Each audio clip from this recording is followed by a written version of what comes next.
Mississippi State, come out to play. Mississippi State, come out to play. You know what it is. It's week 5. Pivotal SEC matchup between the Tennessee Volunteers and the Mississippi Cowbells, Bulldogs, whatever you want to call them, Mudcats, who cares? I'm going to talk about this game and a whole lot more here at Just Shooting the Sports. Let's get it.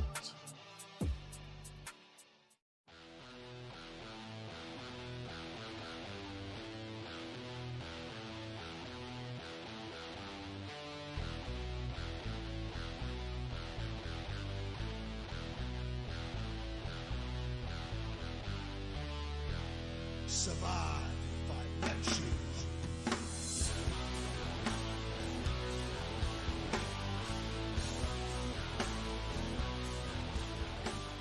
Ladies and gentlemen, boys and girls, children of all ages, the Tennessee Volunteers go on the road, and we know what that can look like under the Josh Heupel era.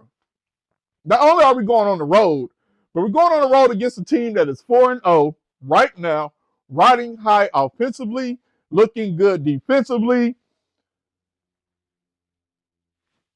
And you got to worry about them damn cowbells that ring all night long.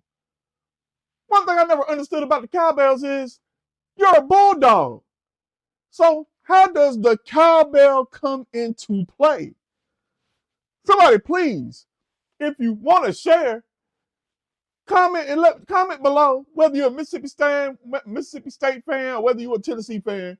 Comment below and enlighten me on the reason why you're named a Bulldog, but you ring cowbells all day and all night during the game. Please let me know in the comments. But anyway, let's go ahead and get to it. The 15th-ranked 3-1 Tennessee Volunteers go to Starkville, Mississippi to face the Mississippi State Bulldogs, 4:15 p.m. on the SEC Network this Saturday. In addition to that, Mississippi State, 4-0, had a big win against the defending I forgot they used to be there. The defending Big 12 champions, the Arizona State Sun Devils, back on September 6th in Starkville. But it was a night game. And I will say this about Mississippi State in most cases through the years that I've watched them play. When it's a night game, that's when the crowd is at their best, and that's when the team feeds off that crowd. But luckily, it's at 4:15, middle of the day. Now, people still going to get juiced out, and that's fine, regardless. But anyway, this episode is basically a prediction, somewhat of a preview for this game coming up. You're looking at two head coaches that know each other very well, two head coaches that pretty much use the same veer and shoot option from the Art Briles system. The only difference is one was at Baylor, the other one was not at Baylor. Now, with all that being said, they got two great quarterbacks. Blake Shapen, I think that's his name. Right now, he has thrown for 884 yards, 7 TDs with 2 interceptions, with a QBR rating at 64.2%, which is 57th nationally. Joey Aguilar, on the other hand, he's thrown for 1,124 yards, 12 touchdowns, 3 INTs, and his QBR rating is at 75.6, which is 32nd nationally. Now, Joey Aguilar has looked terrific in this Josh Heupel system. Granted, he came in at Tennessee in May. We already know about the whole trade/transfer portal situation, but he's been coming up to speed, and every week he's getting better and better and better in that system. Blake Shapen, understand, last year when we played Mississippi State, we played his backup because initially he started the season. Now, I did see him perform against Florida. He did not look good whatsoever. But that was then. This is now. You know how it is when you're in a system for the first year. Sometimes it doesn't work out. Sometimes it does. It didn't work out for him. He got hurt. But now he's back. He's been looking decent in the games that I have seen. Now, with that being said, let's talk about the history of Josh Heupel and Jeff Lebby. And it's funny because, I thought about it earlier today, and I said, you know what? I said, I'm talking about the history, but they've already played each other. But understand something. Just shooting the sports wasn't even a thing or a thought back then. So now we're catching up. We're speeding up. And now here we are, present day. So with that being said, let's talk about it. So the history with Josh Heupel and Jeff Lebby. Well, first and foremost, they both played at Oklahoma. They both played under Coach Bob Stoops. Difference is, Heupel graduated in 2000, won a national championship, was a finalist for the Heisman Trophy. Jeff Lebby came 2 years later in 2002, but unfortunately, his playing career got cut short with an injury while playing offensive lineman. But Lebby stayed at OU and became a student assistant until he graduated in 2007, leaving to become a tight ends coach at Victoria High School in Texas. Now, if you really know the history, Josh Heupel was there as well. During that time, Lebby was a student assistant. Josh Heupel was, I believe, quarterbacks coach, then offensive coordinator. Excuse me. So then Lebby, his collegiate career ended up taking off at Baylor when he was a passing coordinator for 2 years, from 2015 to 2016, during the Art Briles run. All in all, he was at Baylor for 9 seasons, though, holding other positions as well, as far as passing game coordinator. I want to say he was a quarterbacks coach as well. So that's how he became familiar. And on top of that, Art Briles is his father-in-law. Go figure. Anyway, in 2017, Lebby got his first offensive coordinator coaching job with Southeastern in the NAIA conference, or I guess their division, or whatever it is. But anyway, that's nor here nor there. But in that 1 year, he led that team to the division title and a playoff berth. The offense would finish with the #1 scoring offense and the #3 total offense in the NAIA. Now, this is what gets interesting right here. Josh Heupel gets the coaching job at UCF, right, on December 17th of 2017, replacing Scott Frost, who the year before that, or I guess you could say that same season, they went undefeated, went 12-0, beat Auburn in the Peach Bowl, and they claimed they were the national champions. All right, go figure. Anyway, on December 24th of 2017, Josh Heupel hires Lebby to be his quarterbacks coach. So with him being a quarterbacks coach, understand, Milton McKenzie was there, or Mackenzie Milton, excuse me. Yeah, sound like he got 2 first names. Mackenzie Milton was there on top of Dylan Gabriel. So he was able to coach 2, I would say, phenomenal quarterbacks at the time at UCF, with Dylan Gabriel passing for actually 3,653 yards and 29 touchdowns. Now, we all know after that, Dylan Gabriel transferred to Oklahoma. Well, guess what? Lebby ends up leaving UCF as the OC to become the OC for Ole Miss from 2020 to 21 under Lane Kiffin. After the 2021 season, what do you know? Lebby becomes the OC for Oklahoma, coaching Dylan Gabriel again. And this time, Lebby improved Oklahoma's offense from 13th nationally to 4th in yards per game in 2023. Now, I say all this, which probably sounds like it was a very lengthy history between Josh Heupel and Jeff Lebby, but as I stated, they developed this system they developed the veer and shoot from the Art Briles system, so they know each other, know each other's tendencies, how that offense moves. Now, of course, everybody evolves. As you can see, Josh Heupel's offense has evolved within that veer and shoot.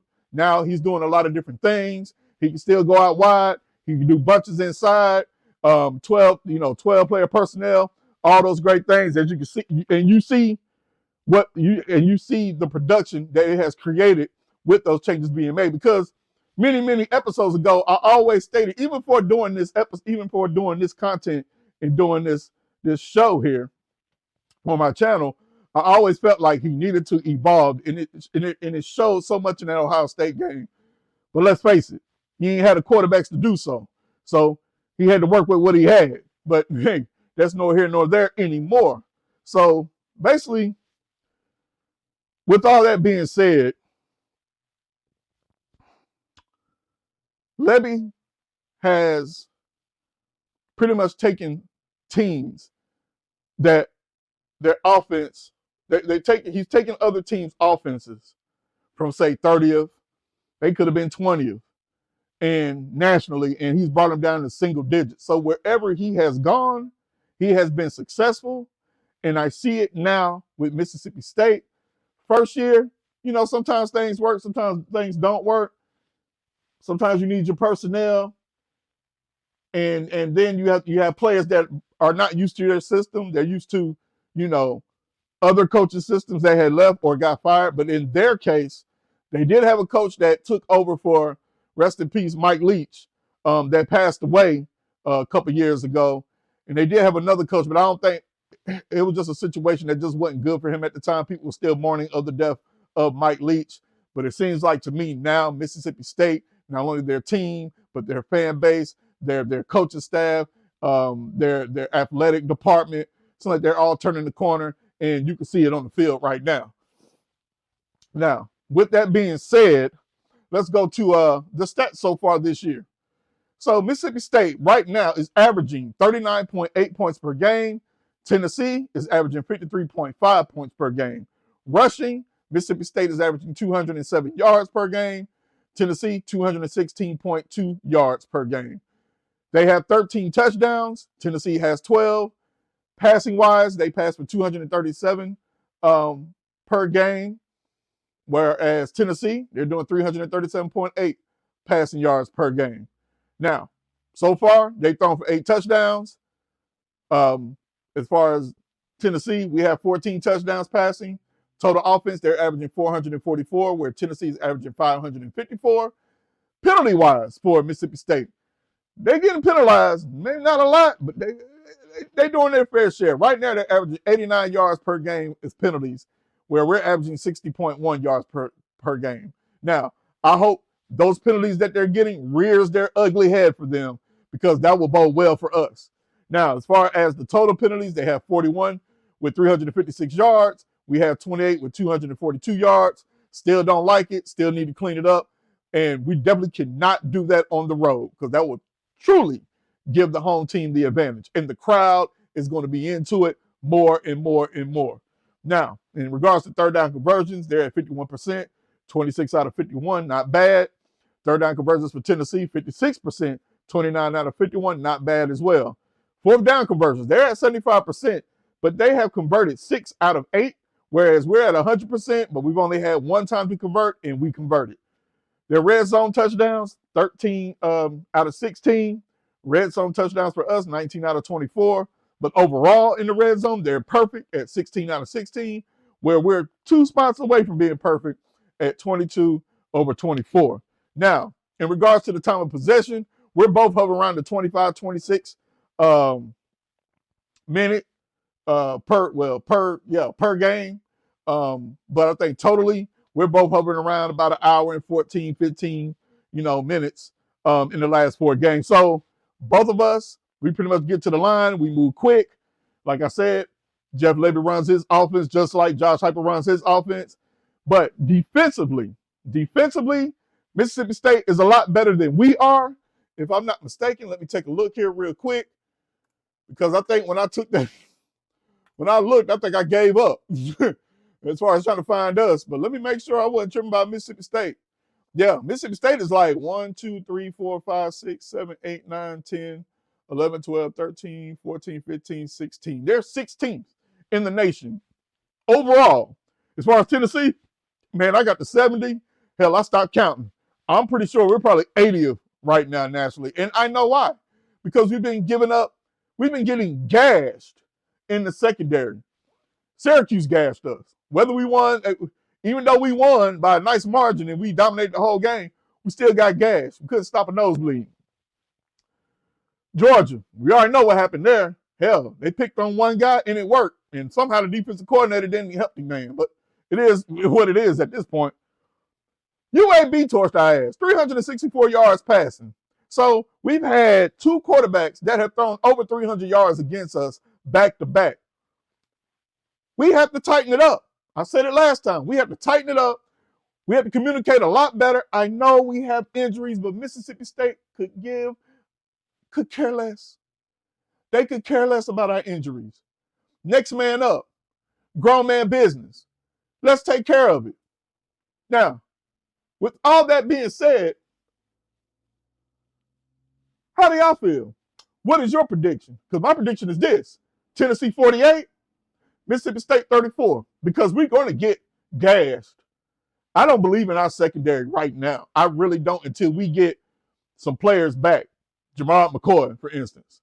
Ricky Gibson's done for the year. We can't help that. Or hopefully somebody grows up Saturday. Ty Redmond, you need to grow up. I understand he left you out there on the island. I don't blame you for that. But you still got to grow up and you got to get better. And I believe you are getting better. But this game here, they're going to really test you, just like Georgia did. So I need to go ahead and get this out. I need to kind of give my thoughts on the game.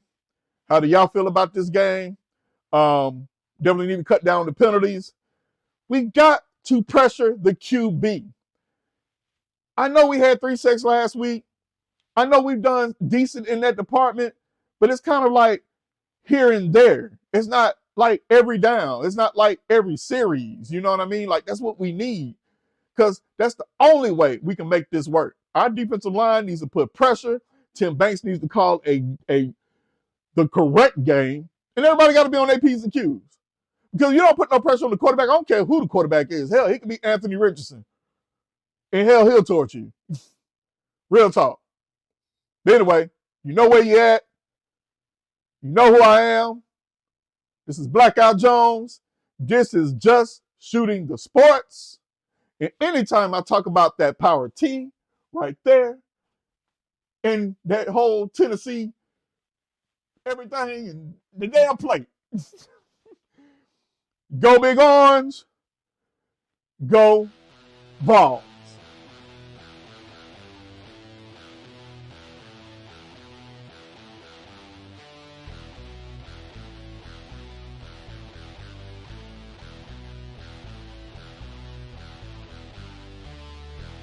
Survive.